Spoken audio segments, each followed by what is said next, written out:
Facebook live में आप लोगों का स्वागत है। आज हमने बातचीत का विषय रखा है हिंदी में नव्य मध्यकाल।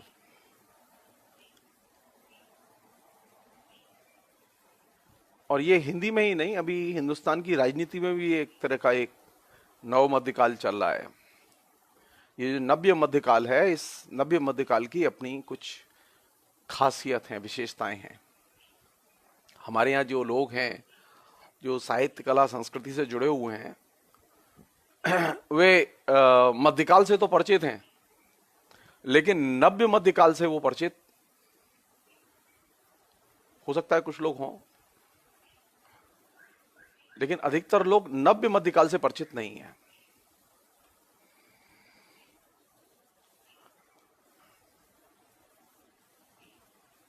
मुझे ये अचानक आज सुबह ये चीज ख्याल आई कि एक जमाने में ये बात उठी थी और हमने रखी भी थी लोगों के बीच में, तो लगा कि इस बार फिर दोबारा उसे नए सिरे से उसे रखा जाना चाहिए।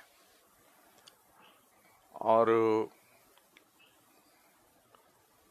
प्रसंग था कि एक समय 93-94 के करीब एक सेमिनार कलकत्ता विश्वविद्यालय ने आयोजित की थी और उसमें नामवर जी बोलने के लिए आए थे। उसमें मैंने ही अपना वक्तव्य रखा था और मैंने सबसे पहले इस धारणा को रखा, उनके सामने ही रखा। तो आज की बातचीत में ये हो सकता है कि मैं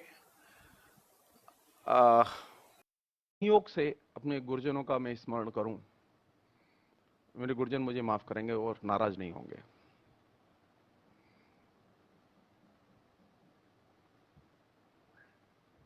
समस्या बहुत गहरी है जिसकी तरफ मैं ध्यान खींचना चाहता हूं आप लोगों का, और बहुत बड़े स्केल पर फैल चुकी है। नरेंद्र मोदी और उनकी टीम कैसे क्या कर रही है, इसकी चर्चा हम लोग करेंगे, पक्का करेंगे, इसी में करेंगे, क्योंकि ये वह फिनोमेना है जो कि राजनीति से लेकर साहित्य तक समान रूप से सक्रिय है।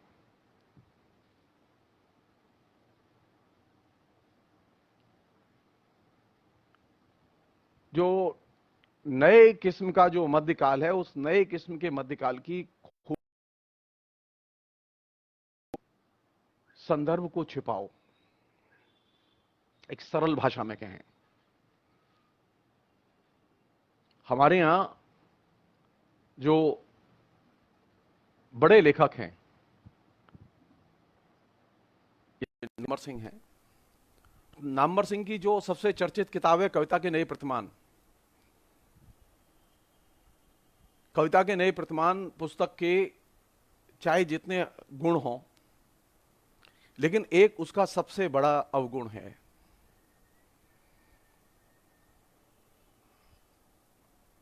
अवगुण यह है कि नामवर सिंह ने कविता के नए प्रतिमान लिखने के साथ जिन लेखकों का, जिनके विचारों का अपनी किताब में इस्तेमाल किया है, उनका कहीं कोई संदर्भ नहीं दिया है।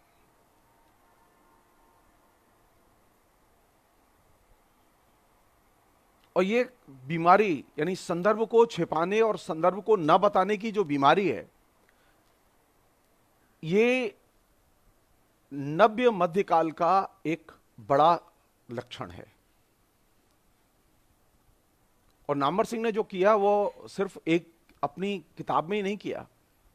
मैं नमूने के तौर पर ले रहा हूं, ऐसी ऐसी दर्जनों किताबें हैं और दर्जनों लेखक हैं, और सब यशस्वी और बड़े लेखक हैं और आलोचक हैं।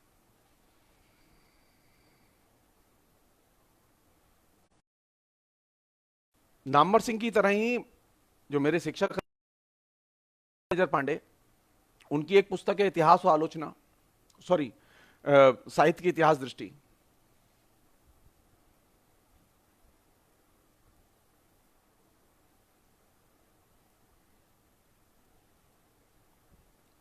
नामवर सिंह की ही देखरेख में दो पुस्तकें और छपी बहुत सारी पुस्तकें, लेकिन जानबूझ के मैं नाम ले रहा हूं दो का। एक अर्न्स्ट फिशर की पुस्तक थी नेसेसिटी ऑफ आर्ट, उसका हिंदी में अनुवाद छपा कला की जरूरत, और अनुवाद किया प्रसिद्ध कहानीकार अनुवादक रमेश उपाध्याय ने। नेसेसिटी ऑफ आर्ट पुस्तक में, जो अंग्रेजी में है, उस पुस्तक में रेफरेंस है बाकायदा, लेकिन हिंदी में जो पुस्तक छपी उसमें सारे रेफरेंस गायब हैं।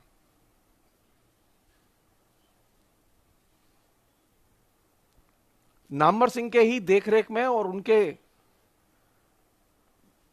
आंखों से गुजरी पुस्तक है दूसरी, कार्ल मार्क्स के साहित्य संबंधी चिंतन से संबंधित 6 बड़े निबंध, और यह पुस्तक भी राजकमल ने छाप का अनुवाद किया था। और इस पुस्तक में भी जिन 6 लेखकों के लेख शामिल किए गए उनके रेफरेंस नदारत हैं। हिंदी में इस तरह का लेखन प्रचुर मात्रा में है कि लिखा तो गया है लेकिन संदर्भ नहीं बताया गया। मैं क्यों ये बात उठा रहा हूं, ये चीज समझने की जरूरत है थोड़ी सी। एक व्यक्ति था नीत्शे, दार्शनिक था और फासिज्म का बहुत बड़ा दार्शनिक था।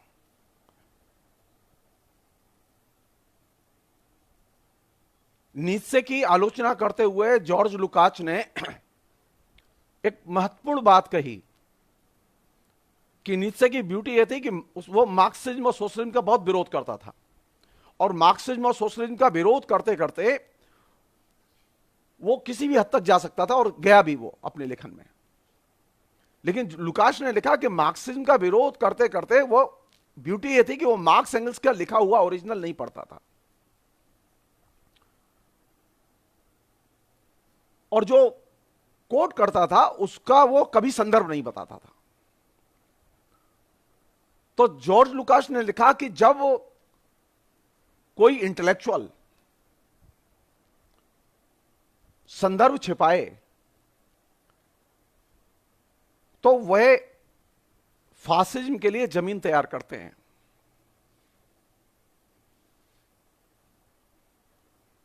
और नीत्शे ये काम अपने तरीके से करते हैं। मेरे दिमाग में एक चीज बार बार उठती रही है जिसे मैं आपसे शेयर कर रहा हूं, वो ये कि हिंदी में और हिंदी भाषी क्षेत्र जहां फासिस्ट आइडियोलॉजी का एकदम जिसे कहें कि बहुत शानदार खेती हो रही है, एकदम फसल लहलहा रही है, कोरोना के विनाश के बावजूद हिंदी के मध्य वर्ग में एक उन्माद की अवस्था है अभी भी भारत सरकार के, खासतौर पर मोदी के नेतृत्व को लेकर। आरएसएस के कैंपेन को लेकर अगाध आस्थाएं हैं।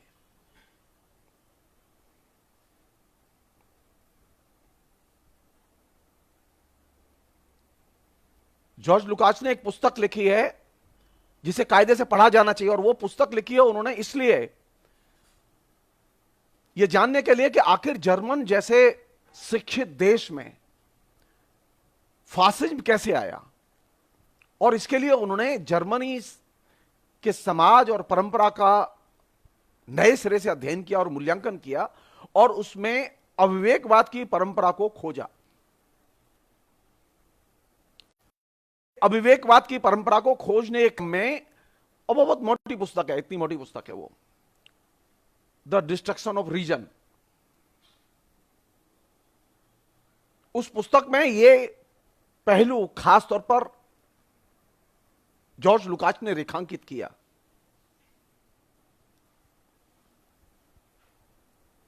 मैं काफी 3 दशक तक मैं कलकत्ते में भी रहा।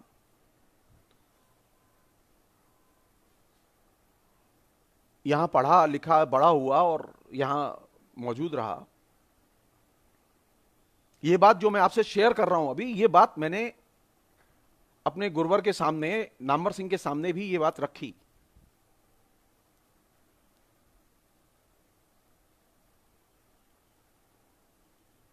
फासिज्म का वह स्रोत, जो स्रोत जाने अनजाने शिक्षित मध्य वर्ग के लोग और खासतौर पर लोकतांत्रिक प्रगतिशील लोग तैयार करते हैं, उस मार्ग की खोज की जानी चाहिए।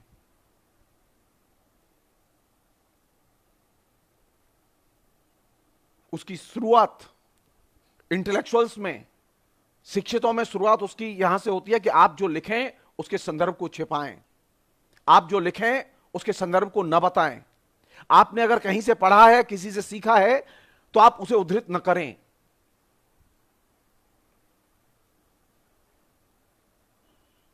यूरोप के तमाम लोकतांत्रिक देशों में यह परंपरा है कि कोई भी बुद्धिजीवी कहीं से भी पढ़ता है, कहीं से भी सीखता है। यहां तक कि जो बड़े नामी दार्शनिक और प्रोफेसर हैं,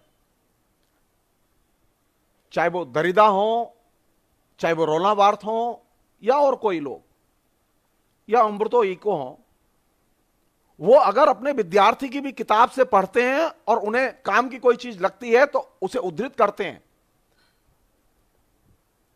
और सम्मान के साथ उद्धृत करते हैं, और बताते हैं कि ये फलाने लिखा है। ये अगर वो एक लाइन भी किसी दूसरे की लेते हैं तो बताते हैं कि ये एक लाइन उससे ली है।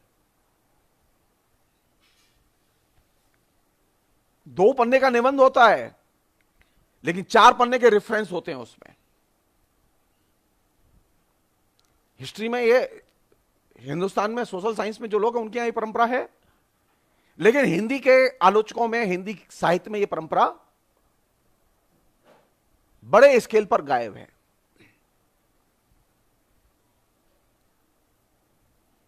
और अगर जॉर्ज लुकास की बात माने तो संदर्भ छिपाने से और संदर्भ न बताने से फासिज्म की जमीन तैयार होती है। नरेंद्र मोदी तो कल आए हैं, जुमा 7 दिन हुए इन्हें आए। जिस बीमारी की तरफ मैं ध्यान खींच रहा हूं वह बीमारी बहुत पुरानी है।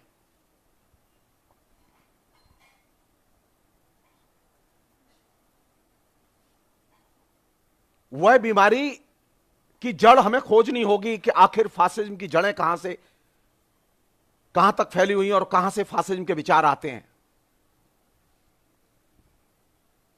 मसलन एक उदाहरण लें, हम लोग साहित्य के लोग हैं, पहले साहित्य से ही बात करें। जो नव्य फासिज्म है या नव्य मध्यकाल है, इस नव्य मध्यकाल की ब्यूटी यह है कि साहित्य की एक धारणा रही है, साहित्य की एक प्रचलित धारणा रही है। कविता के संदर्भ में भी काव्य किसे कहते हैं इस पर खूब लिखा गया है। कविता क्या है इस पर खूब लिखा है लेखकों ने। आचार्य रामचंद्र शुक्ल से लेकर मुक्तिबोध तक तमाम बड़े आलोचकों के निबंध हैं, यहां तक कि नामवर सिंह, रामविलास शर्मा, शिव कुमार मिश्र, तमाम लोगों ने लिखा है। कविता सबसे फेवरेट विधा है जिस पर सबसे ज्यादा निबंध लिखे गए विधा की दृष्टि से।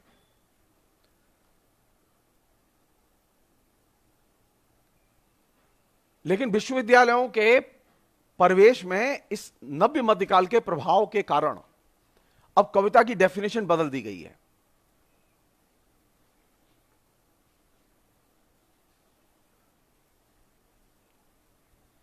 मसलन अब तुकबंदी को कविता कहा जाने लगा है।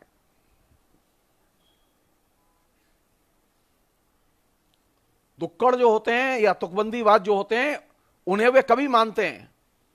और इसका क्लासिक उदाहरण बता रहा हूं कि अटल बिहारी वाजपेयी की कविताओं पर हिंदुस्तान के कई विश्वविद्यालयों में पीएचडी तक हुई है।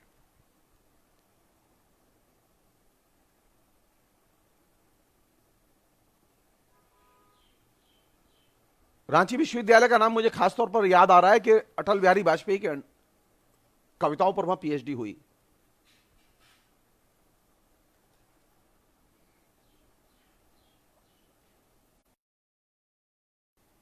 साहित्य में निबंध पढ़ाए जाएं, निबंध पढ़ाए जाते रहे, बच्चों को निबंध पढ़ाए जाते रहे साहित्यकारों के।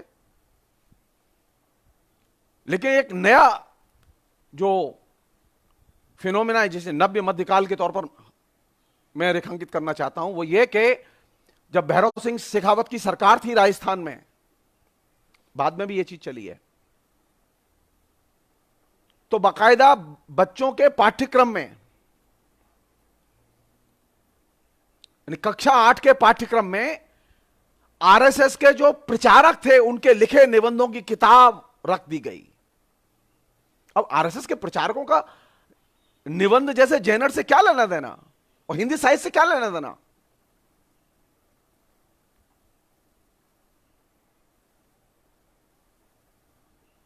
जवाहरलाल नेहरू विश्वविद्यालय में मैं जब इंटरव्यू देने गया,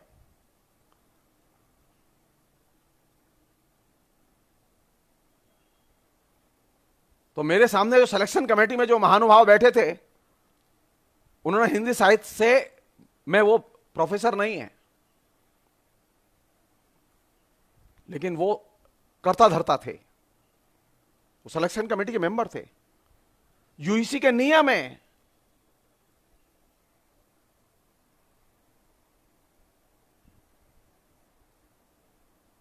यानी नव्य मध्यकाल वह जो कि चीजों को विसंदर्भीकृत करता है, संदर्भ से रहित चीजों को पेश करता है।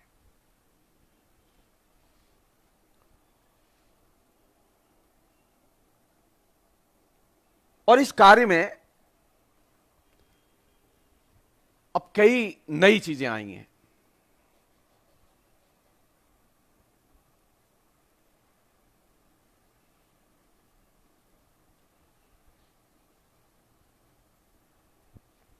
मसलन अब इस पूरे फिनोमेना को ले जो इधर विकसित हुआ है, मसलन जो लिटरेचर में जो चीज थी अब वो राजनीति का हिस्सा बन गई है। लिटरेचर में जो चीज आई, सबसे पहले वो बीमारी लिटरेचर में आई, लेकिन अब वो मोदी सरकार के दृष्टिकोण का हिस्सा बन गई है।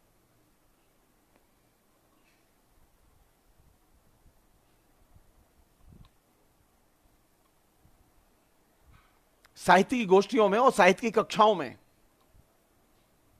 जो शिक्षक जाते हैं, उनमें से अधिकांश शिक्षक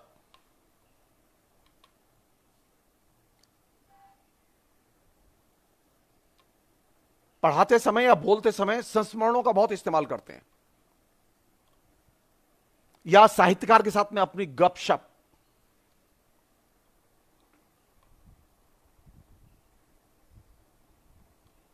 वे पढ़ाते समय मूल्यांकन नहीं करते, वे जिक्र करते हैं, चर्चा करते हैं। लिटरेरी क्रिटिसिज्म में गपशप, चर्चा, संस्मरण का आना और उसके बहाने आलोचना का रिप्लेस होना, यह सबसे पहले शुरू हुआ और अब इसने पूरी भारत की राजनीति को घेर लिया है।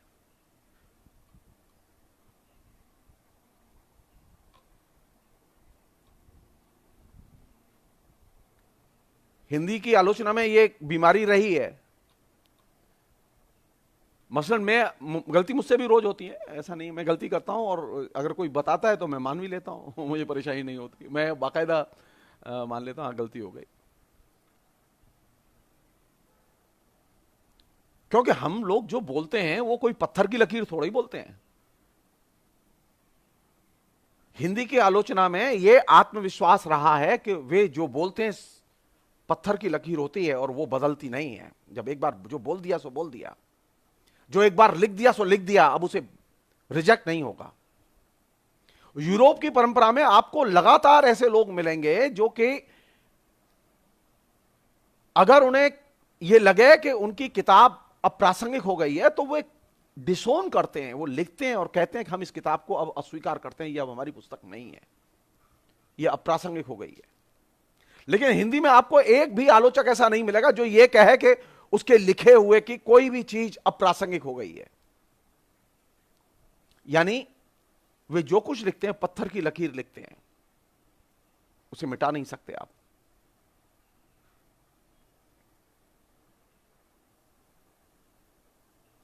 क्या आलोचना का विकास ऐसे ही होगा? क्या आलोचना का विकास मूल्यांकन और आत्मालोचना के बिना संभव है? लिटरेचर में यह बीमारी सबसे पहले आई और अब यह बीमारी देश की राष्ट्रीय समस्या बन चुकी है।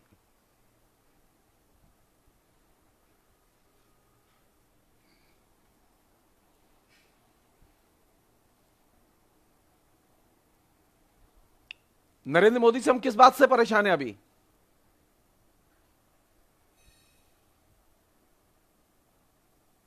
नरेंद्र मोदी की किस चीज से हम सबसे ज्यादा चिंतित हैं अभी? पिछले 6 साल से चिंतित है, सब पूरा देश चिंतित है।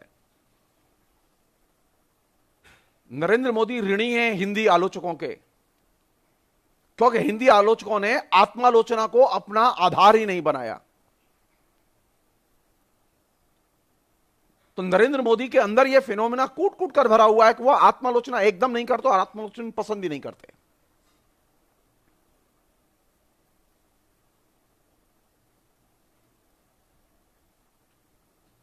आत्मालोचना के लिए यह जरूरी है कि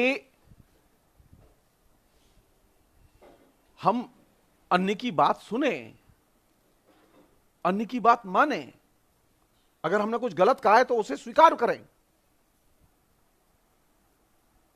लेकिन जिन लोगों का आत्मालोचना में विश्वास ही नहीं है, उनके लिए अन्य तो अप्रासंगिक है।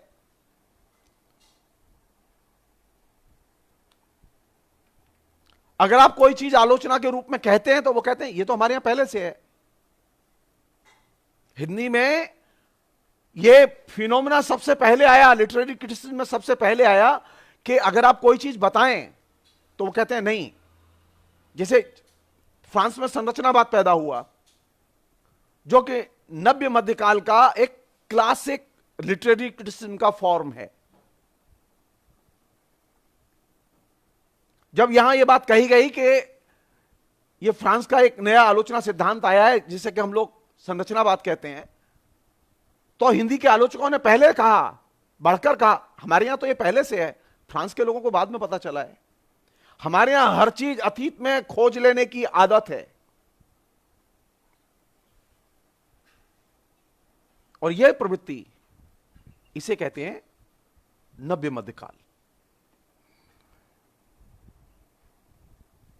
नव्य मध्यकाल की जो दो महत्वपूर्ण चीजें हैं, जिनका के उम्बर्तो इको, जो इटली के बहुत बड़े मार्क्सवादी आलोचक थे,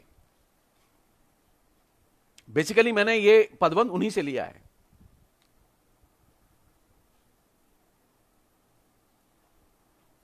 उन्होंने इसके दो महत्वपूर्ण पहलुओं की तरफ ध्यान खींचा था, और वो ये था कि नव्य मध्यकाल के दो उपकरण हैं, एक है संकीर्णता और दूसरा है असहिष्णुता।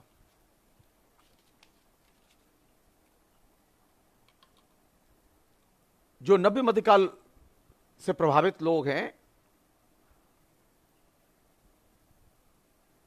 वो अन्य को अपने से छोटा मानते हैं या है ही करके देखते हैं। हिंदी में ये बीमारी बहुत है। आप में से बहुत सारे लोग हिंदी लिटरेचर की क्लासेस में नहीं गए, आपने हिंदी के प्रोफेसरों को नहीं देखा है, हिंदी के आलोचकों को नहीं देखा है। हिंदी के अधिकतर आलोचक और प्रोफेसर इस बीमारी से पीड़ित हैं, और बिल्कुल कोरोना वायरस से भी ज्यादा खतरनाक बीमारी है ये।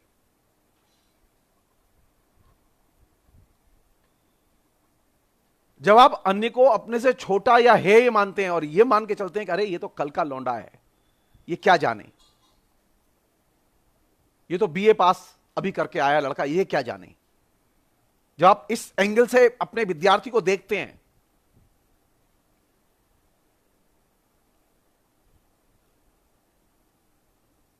तो आप क्या करते हैं, आप जाने अनजाने आप अपने और उस विद्यार्थी के बीच में नव्य मध्यकाल की नींव डालते हैं। नव्य मध्यकाल की खूबी है, जो कि सबसे पहले लिटरेचर में पैदा हुई, वो ये कि वे लोग डायलॉग नहीं करते, संवाद नहीं करते, डिस्कोर्स नहीं करते, वे लोग एक्सचेंज नहीं करते। मैं हूं ना पागल की तरह, बेवकूफ की तरह, रोज आता हूं, बैठा रहता हूं, एक्सचेंज करता हूं, क्योंकि मुझे मजा आता है इसमें, क्योंकि मेरा मानना यह है कि फेसबुक लाइव अब सबसे इफेक्टिव मीडियम है। जो नव्य मध्यकाल से पीड़ित लोग हैं उनके लिए यह मुश्किल है, यह समझने में मुश्किल है, क्योंकि वे संवाद और विमर्श को पसंद नहीं करते।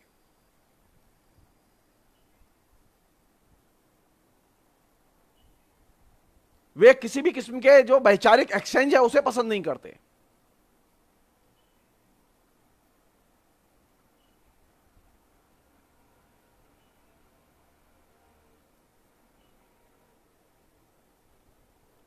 अब दिक्कत यह है कि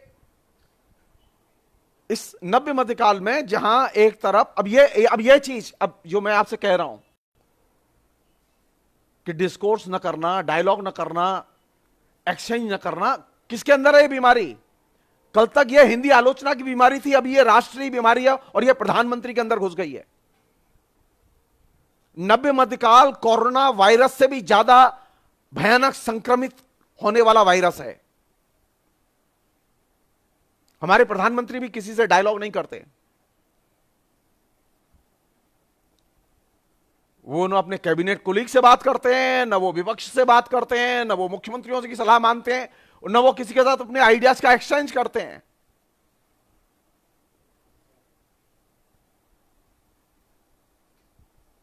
सो नव्य मध्यकाल सिर्फ वही नहीं है जो साहित्य में होता है और साहित्य की क्लास में होता है। साहित्य की क्लास और साहित्य के आलोचकों ने जिस नव्य मध्यकाल की नींव डाली, वो अभी एक राष्ट्रीय राजनीति में फल फूल रही है।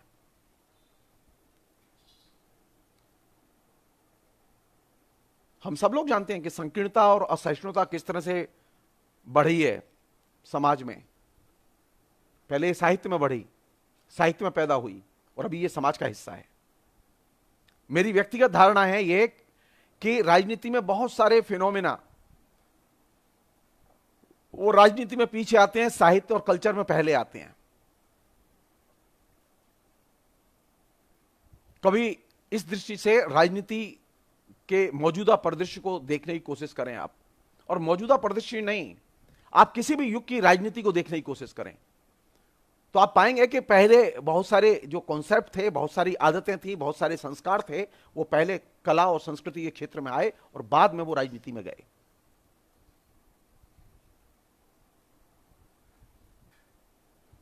नव्य मध्यकाल ने एक और काम किया, उसने एक ऐसी भाषा पैदा की जिसमें कि जो प्योर लैंग्वेज, भाषा के शुद्धिकरण पर जोर दिया या फिर भाषा के भ्रष्टीकरण पर जोर दिया।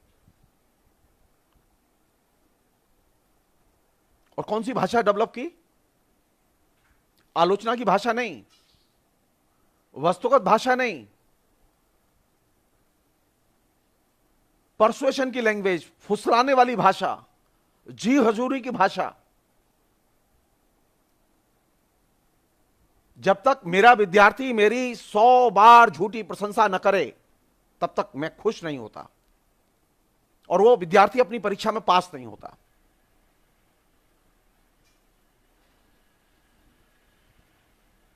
तो हम प्रोफेसरों ने कैसी भाषा विकसित की अपने विद्यार्थियों के जरिए? हमारे विद्यार्थी समझते हैं कि प्रोफेसर किस बात से खुश होते हैं उसके।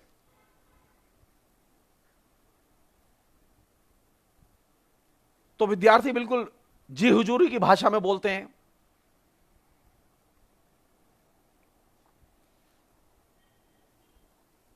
और वही भाषा उसके लिए आदर्श भाषा बताई जाती है और कही जाती है कि उसी भाषा में बोला कर, अगर सर से काम निकालना है ना तो उसी भाषा में बोला कर, काम हो जाएगा तेरा। और यह जी हुजूरी की भाषा, यह जी हुजूरी की भाषा अपने आप में सबसे बड़ी मुश्किल लेकर आई और वह कल तक साहित्य में थी। और आज प्रधानमंत्री जी हुजूरी की भाषा के बिना खुश नहीं होता।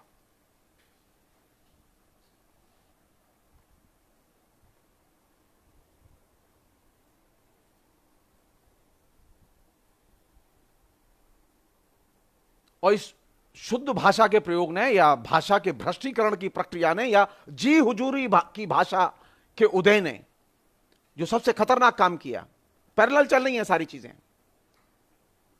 हमारे यहां ब्रांड थे, हमारे यहां नगेंद्र एक ब्रांड थे और हमारे यहां नामवर सिंह भी एक ब्रांड थे, रामविलास शर्मा भी एक ब्रांड थे। हमने लोगों को ब्रांड बनाया।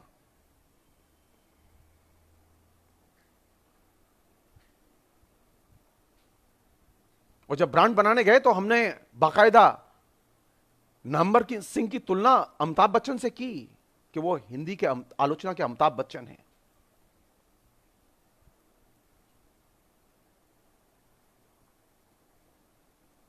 हमने शब्दों को भी ब्रांड बनाया साहित्य में। अब दिक्कत यह है कि वो शब्द साहित्य में चल रहे थे तो ज्यादा डिस्टर्ब नहीं करते थे, वो साहित्य में ही चलता रहता था झमेला। लेकिन ये साहित्य में बनने वाले ब्रांड अगर राजनीति में चले जाएं, यानी शब्दों को ब्रांड बनाने वाली परंपरा अगर राजनीति में शिफ्ट कर जाए तो राजनीति कितनी खतरनाक होगी, इसे आप समझने की कोशिश करें।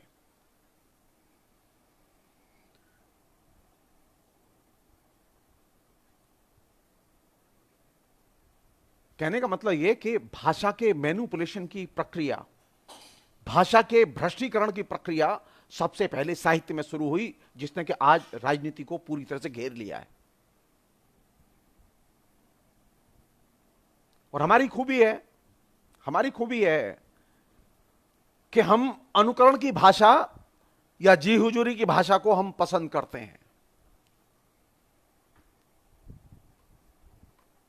और हम चाहते हैं कि उसके पीछे गोल बंद हो जाए। मैंने वो गोलबंदी देखी है, अपनी लाइफ में देखी है, मैंने अपने विद्यार्थी के तौर पर देखी है, मैंने अपने एक शिक्षक के नाते भी देखी है, लेकिन मैंने कभी भी इसको अपने जीवन में प्रवेश नहीं करने दिया।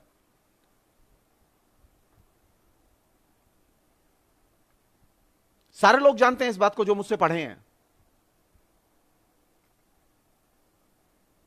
मेरे घर आके कोई विद्यार्थी चमचागिरी की भाषा में मुझे मुग्ध नहीं कर सकता।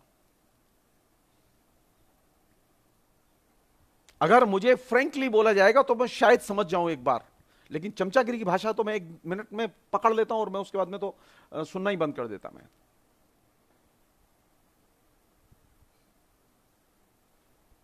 तो लड़ाई का क्षेत्र कहां है? लड़ाई का क्षेत्र राजनीति तो है, वो तो दिखाई दे रही है। अरे लड़ाई तो शुरू हुई थी घर के अंदर, साहित्य के अंदर, आलोचना के अंदर।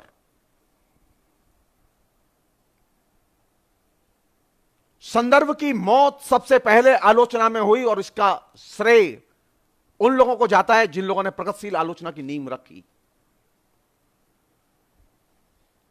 और इसीलिए मुझे जॉर्ज लुकास बार बार याद आते हैं, डिस्ट्रक्शन ऑफ रीजन किताब याद आती है।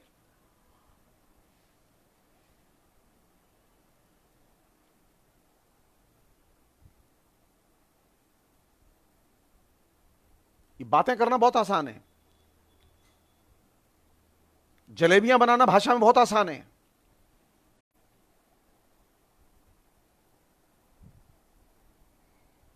एक और चीज है, बहुत ही इंटरेस्टिंग चीज बता रहा हूं मैं आपको, वो ये कि लिटरेरी क्रिटिसिज्म में एक परंपरा पैदा हुई, और वह परंपरा पहले साहित्य में आई।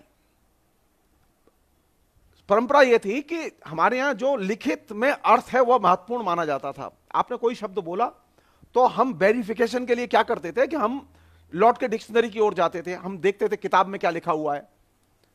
तो लिखित अर्थ, लिखित शब्द को और उसके लिखित अर्थ को हम प्रमाण के तौर पर देखते थे। लेकिन अब किसी भी शब्द का जो लिखित अर्थ है वो प्रामाणिक नहीं है।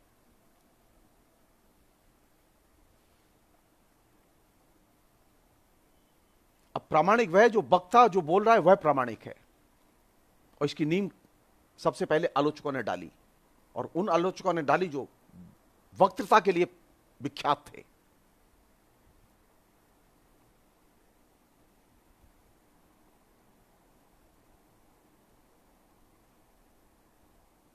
यानी जो शब्द बोला जा रहा है उस शब्द के बारे में प्रामाणिक अर्थ कहां मिलेगा? अगर आप ये कहें कि किताब में ये लिखा हुआ है ये प्रामाणिक है, तो लोग कहते थे कि नहीं, हम नहीं मानते, हमारे सर ने ये बताया है। जाने अनजाने ये जो परंपरा शुरू हुई, इसने अब राजनीति के क्षितिज को अपनी ग्रिप में ले लिया है। और अब प्रधानमंत्री ये कहता है कि मैं लिखित को नहीं मानता, और प्रधानमंत्री के अनुयायी कहते हैं कि हम लिखित को नहीं मानते। धर्मनिरपेक्षता वह नहीं है जो संविधान में लिखा हुआ है, धर्मनिरपेक्षता वह है जिसे हमारा प्रधानमंत्री बोलता है, धर्मनिरपेक्षता वह जो हमारा नेता बोलता है। अब बोला हुआ महत्वपूर्ण हो गया, और बोले हुए में जो अर्थ है वह महत्वपूर्ण हो गया। पहले यह था कि शब्द का लिखित में जो अर्थ होता था वह महत्वपूर्ण होता था, और इसने एक नई किस्म की इल्लत को, नई किस्म की परेशानी को जन्म दिया है। यानी इस पूरे क्रम में शब्द की प्रामाणिकता का स्रोत ही बदल दिया गया है। पहले शब्द की प्रामाणिकता का स्रोत, शब्द के अर्थ की प्रामाणिकता का स्रोत लिखित रूप में होता था।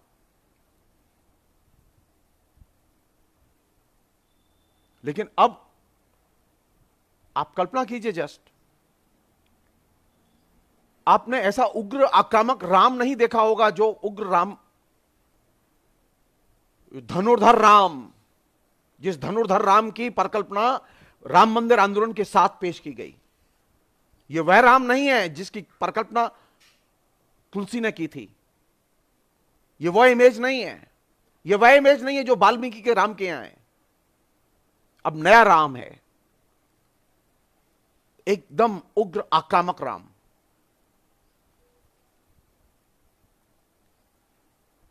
तो राम का भी अब स्रोत बदल गया। हमारे लिए एक चिंता की चीज है ये, क्योंकि हम लिटरेचर पढ़ाते हैं और हम लिटरेचर से हमारा पहला कंसर्न है, राजनीति हमारा बाद में है। अब इसका एक दूसरा डायमेंशन है जिस पर हम लोग सोचें, और बहुत जरूरी है वो सोचना। यानी जैसा कि मैंने आपसे कहा कि फासिज्म के बहुत सारे जो प्रयोग, भाषिक प्रयोग जो आजकल राजनीति में हो रहे हैं, उन तमाम प्रयोगों को सबसे पहले लिटरेचर में, लिटरेरी क्रिटिसिज्म में, साहित्यिक कक्षाओं में सबसे पहले उनका जन्म हुआ और प्रयोग हुआ, और बाद में वे राजनीति में गए।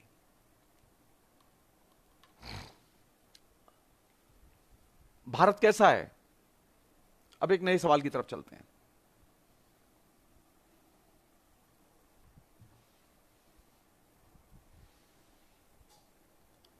भारत के बारे में सभी लोगों ने लिखा है।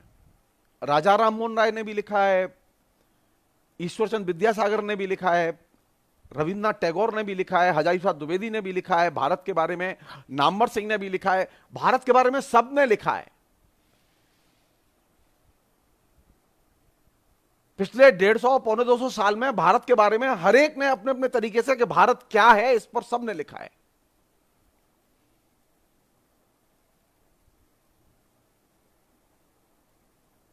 लेकिन हाल के वर्षों में, पिछले 10-15 साल में जो फिनोमिना विकसित हुआ, उसने भारत के बारे में जो लिखा गया और पढ़ा गया, बताया गया, और खासतौर पर सन 2000 के बाद,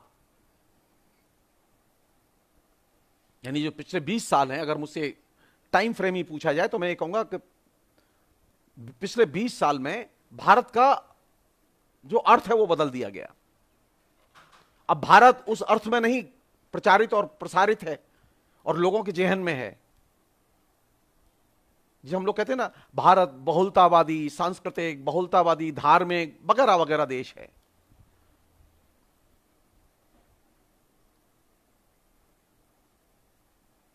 अब भारत की धुरी क्या है?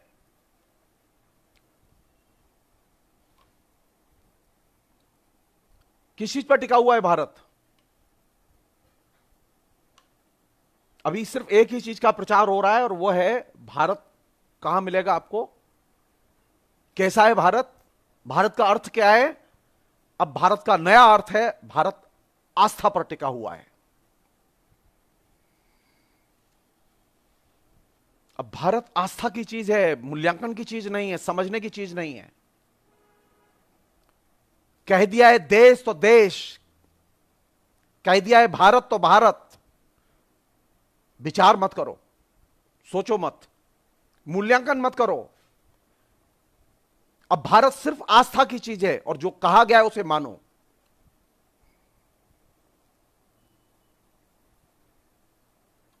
और भारत किसकी देन है? हम लोग जो पढ़े लिखे लोग हैं, वो लोग ये कहते हैं कि भारत को हिंदुस्तान की जनता ने बनाया, मजदूरों, किसानों, आदिवासियों, इन स्त्रियों, इन लोगों ने बनाया। अब तो ये भारत जो आस्था की चीज है, इस भारत का निर्माता सिर्फ एक है, और सिर्फ एक है, और वह ईश्वर है। भारत किसकी देन है? किसने बनाया भारत को? और यह चीज बिल्कुल जेहन में उतार दी गई है, और यही है नव्य मध्यकाल।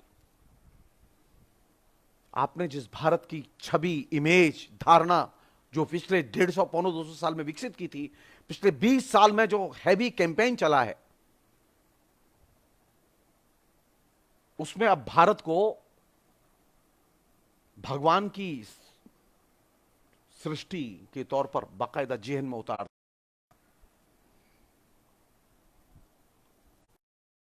भारत को चलाने के लिए क्या चाहिए?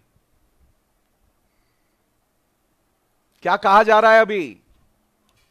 पिछले 60 दिन से जो लोगों के जेहन में बात उतारी जा रही है और अभी व्हाट्सएप के मैसेज के जरिए जो लोगों के बीच में प्रचारित की जा रही है, भारत को बचाने के लिए, आप जानते हैं हमारे यहां एक सुपरमैन है जिन्होंने, भारत में करोड़ों लोग मर जाते अगर लॉकडाउन नहीं होता तो। सुपरमैन ने ऐसा जादू किया कि करोड़ों लोग मरने से बच गए लॉकडाउन की वजह से।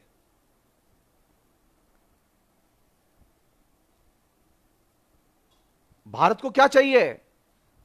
भारत को नागरिक नहीं चाहिए, मजदूर, किसान, नौजवान, औरतें, छात्र, बेरोजगार, कारखानेदार, पूंजीपति नहीं चाहिए। भारत को सिर्फ सुपरमैन चाहिए। और सुपरमैन की बुद्धि बहुत विलक्षण होती है, बहुत मेधावी है वो आदमी। और भारत किस चीज पर टिका हुआ है? भारत को कौन सी चीज है जो इस संकट से उबार देगी? कभी कहा था किसी ने कि भारत को अगर अपने पैरों पर खड़ा होना है तो उसके लिए इंडस्ट्रियलाइजेशन बेहद जरूरी है, कारखाने खोलना, बांध बनाना बेहद जरूरी है। अब यह नहीं कहा जा रहा, अब कहा जा रहा है भारत को महान बनाने के लिए आत्मबल चाहिए, आत्मबल।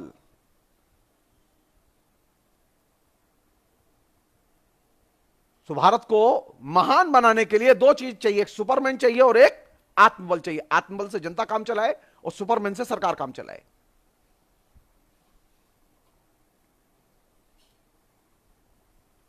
और ये जो आत्मबल है और ये जो सुपरमैन है,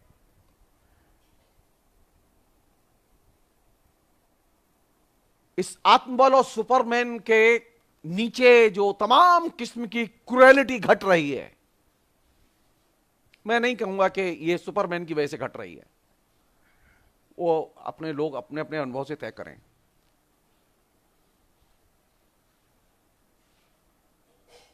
सामाजिक जीवन में जो अपराध और क्रूरता और बर्बरता जो घट रही है और दिख रही है,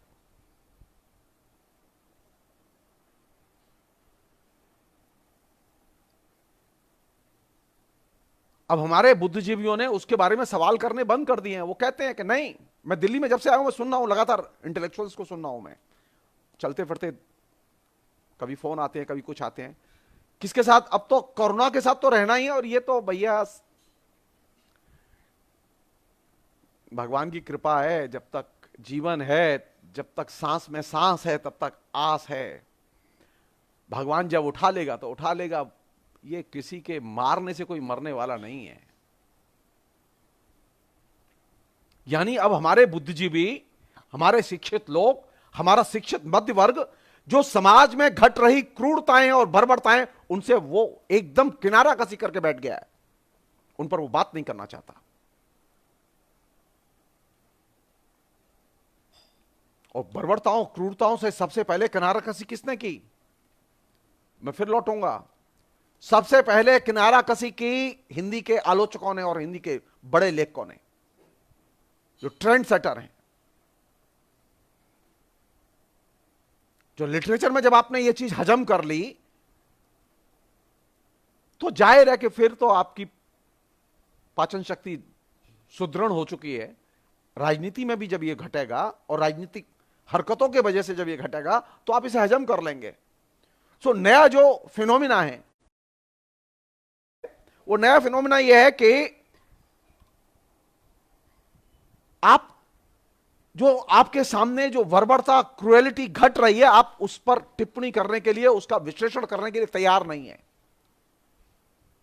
आप सर्च कीजिए, आप सर्च कीजिए सिर्फ मेरे कहने से कि जितने लाइव टेलीकास्ट आ रहे हैं इंटेलेक्चुअल्स के, उन लाइव टेलीकास्ट में ये जो अभी बर्बरता 60 दिन के अंदर घटी है समाज में, उसके कितने गहरे चित्रण हैं और मूल्यांकन हैं। क्षण के साफ हो जाएगी चीजें। सो अब हम बर्बरता को देखकर चिंतित नहीं होते, हम बर्बरता पर बात नहीं करते।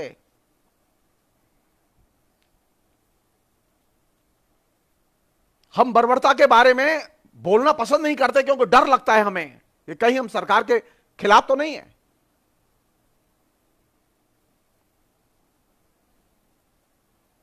तो एक नया संसार रचा है हमने। हम एक ऐसे संसार में रहते हैं जिसमें बर्बरता पर चर्चा नहीं होती।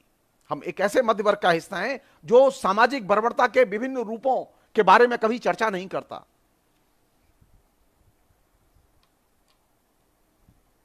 या हम ये कहें कि ये जो बर्बरता घट रही है ये हमारे कभी भी विवेक को चुनौती नहीं दे, एक टस से मस नहीं होता। हम इतने इर्रेशनल हो चुके हैं कि हमें कभी ये चीज दिखाई नहीं देती।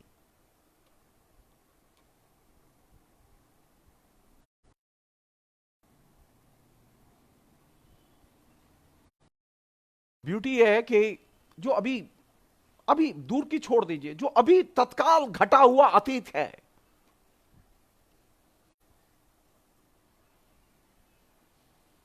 उससे भी हम सबक लेने के लिए तैयार नहीं है। अरे दूर मत जाओ, तुम 2002 में, 2003 में, 2000 में, 1992 93 में भी पिछले 60 दिन में जो घटी है, उस क्रूरता और बर्बरता को देखकर हम सबक लेने के लिए तैयार नहीं है।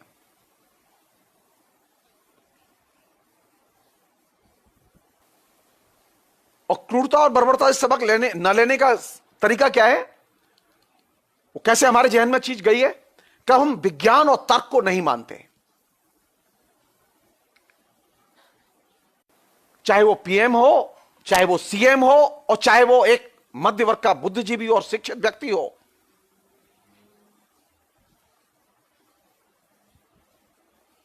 टॉप टू बॉटम, ऊपर से नीचे तक,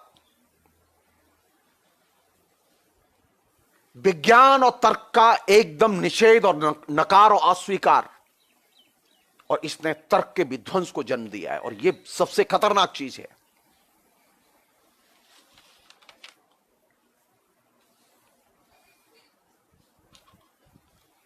किसी ने यह नहीं कहा, कोई विपक्ष चाहता थोड़ा ही है कि मोदी जी को हटाया जाए, कोई नहीं चाहता। हाँ, मैंने जरूर ये बात कही कि मोदी जी को हटाया जाए, मोदी जी इस्तीफा दें, मोदी जी नहीं रहेंगे।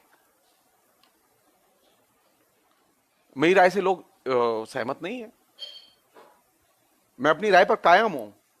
क्यों कायम हूं?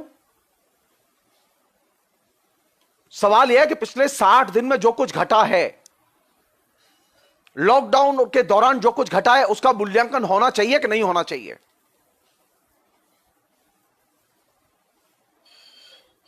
सवाल यह, नोटबंदी में जो घटा है, क्या उसका मूल्यांकन होना चाहिए कि नहीं होना चाहिए? जीएसटी के दौरान जो घटा है, क्या उसका मूल्यांकन होना चाहिए कि नहीं होना चाहिए? नरेंद्र मोदी के चरित्र की और नरेंद्र मोदी की राजनीति की विशेषता यह है कि यहां किसी भी चीज का मूल्यांकन नहीं किया जा सकता, और खासतौर वस्तुगत मूल्यांकन नहीं संभव है। इसलिए जो सरकार फैसले लेती है, उन फैसलों को आप मानिए, मूल्यांकन करना व्यर्थ है।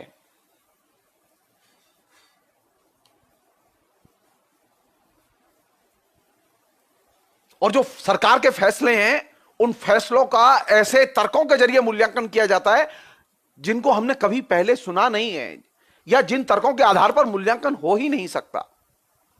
मैं एक उदाहरण दे रहा हूं आपको, सिर्फ उदाहरण दे रहा हूं मैं एक। सरकार को पूरा हक है यह कहने का, वो अपने दावे में खरी हो भी सकती है कि वो 20 लाख करोड़ का पैकेज दे रहे हैं। हम तर्क के लिए उनकी बात मान लेते हैं को 20 लाख करोड़ का पैकेज दे रहे हैं, वो उद्योग के लिए तमाम किस्म के इंसेंटिव दे रहे हैं, वो तमाम किस्म का लोन देना चाहते हैं, जैसा कि अभी वित्त मंत्री ने कहा कि वो लोन देना चाहती हैं। और जो बैंक के मैनेजर हैं वो डरे नहीं, उनको परेशान नहीं किया जाएगा, वो दें, लोन दें। वो सीबीआई से नहीं डरे, वो और किसी संस्था से नहीं डरे, उनको परेशान नहीं किया जाएगा, वो लोन दें। अरे सवाल यह है कि सरकार के पास में मान लो कोई कोई इंडस्ट्रियलिस्ट आपसे 25,000 करोड़ रुपए का लोन ले गया, तो सवाल यह है कि आप उससे कौन सा कारखाना लगवाना चाहते हैं, किस तरह कारखाना लगवाना चाहते हैं। सरकार के पास में कर्ज देने के लिए पैसा तो है, लेकिन यह पैसा कहां निवेश होगा?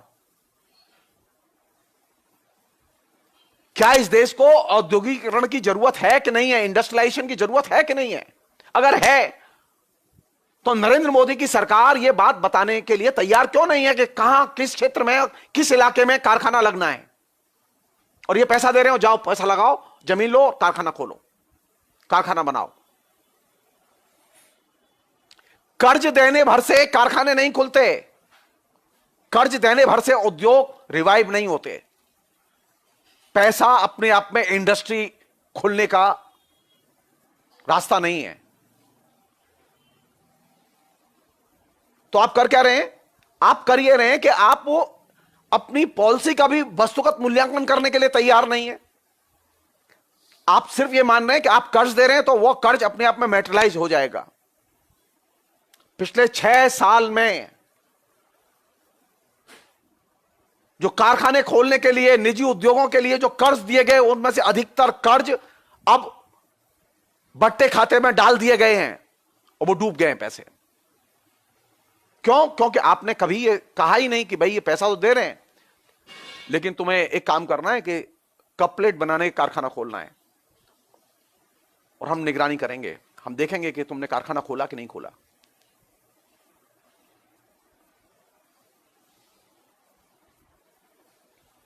तो यानी अब सारे फैसले जो लिए जा रहे हैं, वो फैसले भी किस आधार पर लिए जा रहे हैं?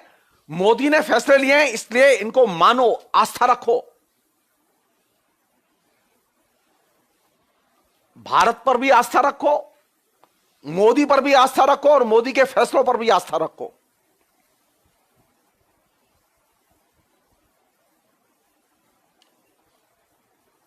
और जब आप, जाहिर है कि आपने सुपरमैन को चुना है,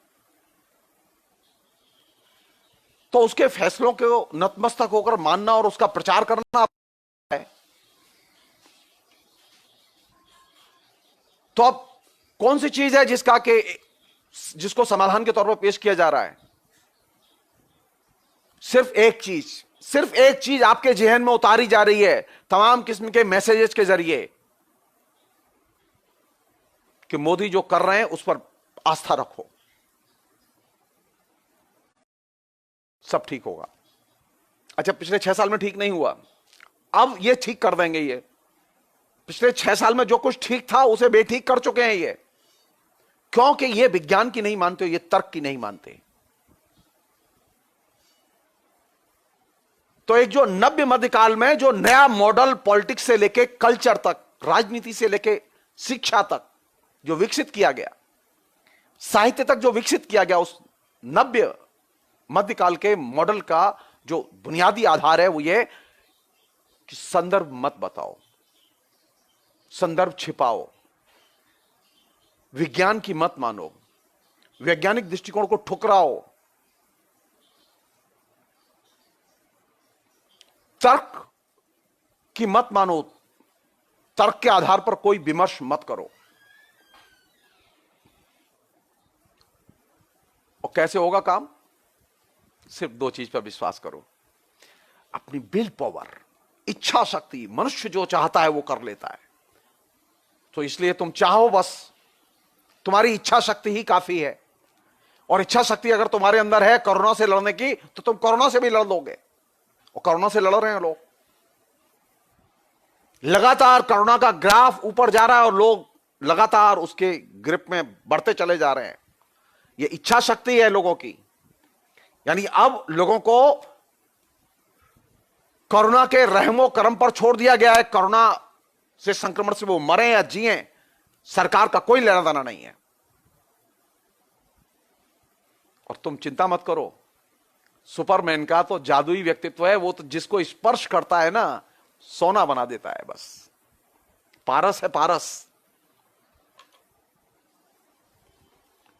सो नए शब्द हैं जिनका के जन्म हुआ है इस बीच में, जो हमारे जहन में उतारे जा रहे हैं, वो है सुपरमैन, आत्मबल, इच्छा शक्ति, आस्था, भगवत कृपा, नियति, मोदी का जादुई व्यक्तित्व।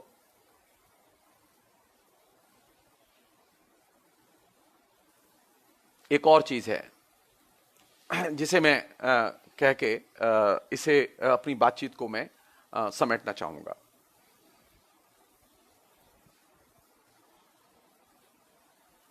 दो चीजें कही जा रही हैं बाकायदा।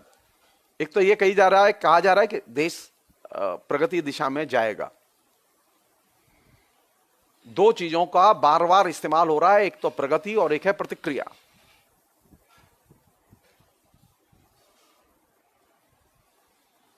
और इस प्रगति और प्रतिक्रिया को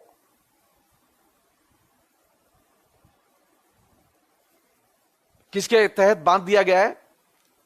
यानी प्रगति और प्रतिक्रिया का मूल्यांकन नहीं कर सकते आप, विश्लेषण नहीं कर सकते। आपसे कहा जा रहा है कि देश प्रगति कर रहा है तो प्रगति कर रहा है, आप बस इसे मानिए।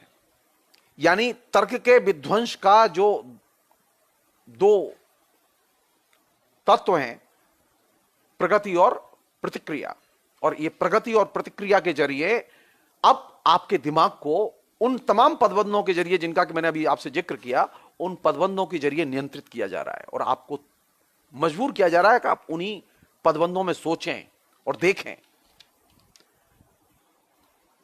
और सबसे इंपॉर्टेंट चीज कौन सी है? सबसे इंपॉर्टेंट चीज है भाषण कला, डेमोगोगी।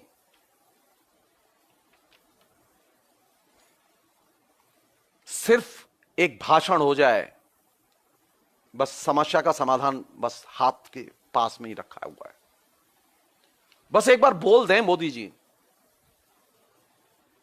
यानी अब सारी समस्याओं के हल भाषण कला में खोजे जा रहे हैं।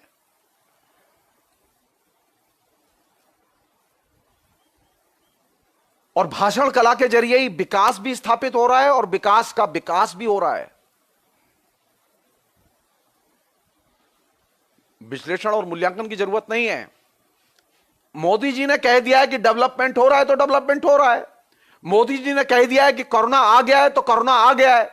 मोदी जी ने कह दिया कोरोना से आप लड़ सकते हैं, आप इससे फ्री हो सकते हैं, आप आगे जाइए और अब लॉकडाउन की जरूरत नहीं है, चाहे कोरोना आपके दरवाजे पर खड़ा हो और आप मानने के लिए मजबूर हैं, क्योंकि अब भाषण कला पर जो आपकी अगाध आस्था थी, उस अगाध आस्था का अब भयानक दोहन हो रहा है।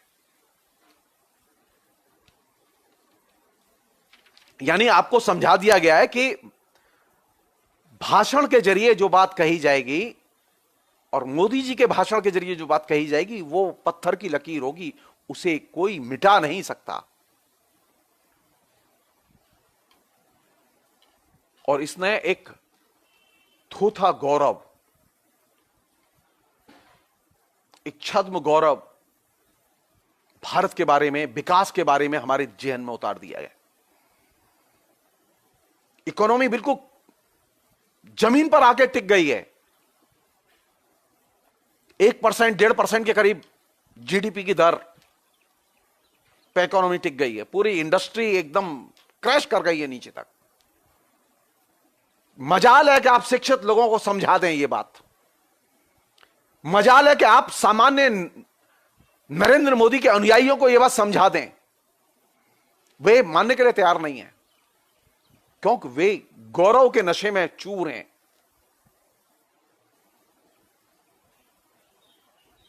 और गौरव के नशे में एक आक्रामक सैन्यवादी भारत, उसकी इमेज लोगों के जेहन में बिठाई गई है।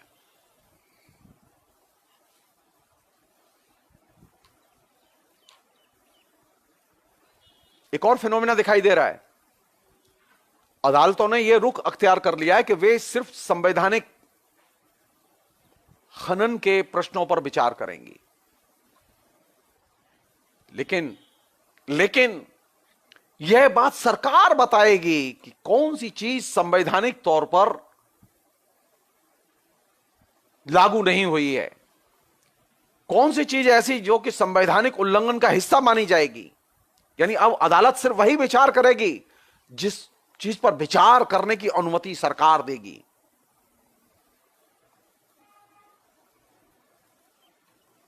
और इस पूरे क्रम में हाँ, जो क्लाइमैक्स है, 60 दिन में 12 करोड़ से अधिक लोग बेरोजगार हुए, लाखों उद्योग धंधे बंद हो गए,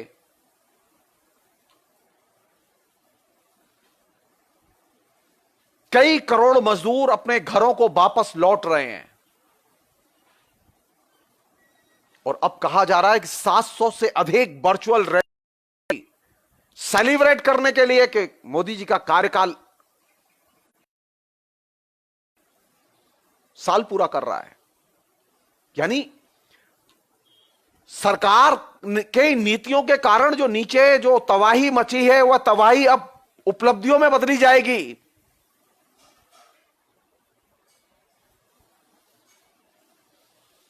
कभी हमने सोचा नहीं था ये कि जिस समय सबसे ज्यादा नौकरियां छीनी गई हों, जिस समय सबसे ज्यादा उद्योग धंधे बंद हुए हों, जिस समय पूरी की पूरी अर्थव्यवस्था एकदम कोलैप्स कर गई हो, और उस समय सरकार ये कहे कि मैं अपनी सरकार के गठन का मैं अपना सालाना जलसा मनाऊंगी, वह भी वर्चुअल रैलियों के जरिए, और 700 से अधिक रैलियां होंगी। हमने ऐसा तो निर्लज्ज जो है कभी प्रशासन नहीं देखा कि जनता की तबाही पर वो जय जयकार करे और जश्न मनाए।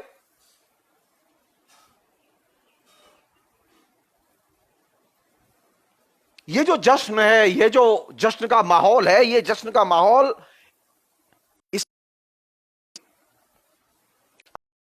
चीज सीखी। और आखिरी चीज ये कह के मैं बात रोकूंगा। मैं अब जब कहीं किसी भी चीज में डिस्टरबेंस होती है ना, तो मोदी जी एक चीज कहते हैं, कहीं कोई चीज डिस्टरबेंस हुई तो वो कहते हैं मैं कानूनी बदलाव करता हूं, कानून में प्रॉब्लम है, कानून को अभी बदलते हैं। किसी भी किस्म की डिस्टरबेंस, अव्यवस्था, अराजकता को दूर करने का नरेंद्र मोदी के पास में एक ही उपाय है और समाधान है, वह है कानूनी बदलाव।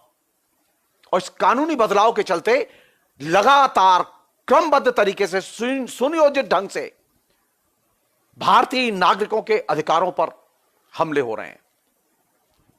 कई राज्यों में जो भाजपा शासित राज्य हैं, वहां मजदूरों के अधिकार सस्पेंड कर दिए गए हैं, कानून सस्पेंड कर दिए गए हैं। ये जो डिस्टरबेंस को कानून के जरिए, कानूनी बदलाव के जरिए हल करने की जो पद्धति है, जानते हैं किसकी पद्धति है?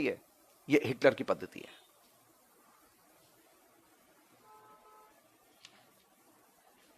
तो ये देवी देवता की तरह जो महान, जो सुपरमैन दिखाई दे रहे हैं, ये सुपर महान जो व्यक्ति दिखाई दे रहे हैं, उनकी खूबी, विशेषताओं चीज पैदा की है, सिर्फ एक चीज पैदा की है, तर्क का विध्वंस। अब वो लॉजिक को नहीं मानते, किस्म के लॉजिक को किसी भी विश्लेषण के लिए करने के लिए तैयार। इसने एक नई समस्या को,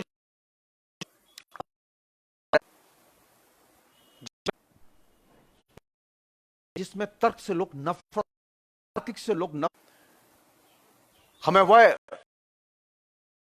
है, बल्कि हम उसे डराते हैं, धमकाते हैं। सो नव्य ब्यूटी है वो ये संदर्भ का अंत, विश्लेषण का अंत, मूल्यांकन, और अंत में तर्क का अंत। और तर्क का अंत लॉकडाउन की सबसे बड़ी उपलब्धि है। नए भारत को बनाने के लिए तर्क, बिना तर्क की ओर लौटे नए भारत का निर्माण संभव। नए भारत करने के लिए औद्योगिकीकरण की ओर लौटना होगा। कर्जगीर भारत नहीं चाहिए, हमें इंडस्ट्रियल भारत चाहिए। हमें ऐसा भारत चाहिए जहां के सरकार की नीतियों का खुलकर विचार विमर्श के जरिए मूल्यांकन हो सके। हमें ऐसा प्रधानमंत्री चाहिए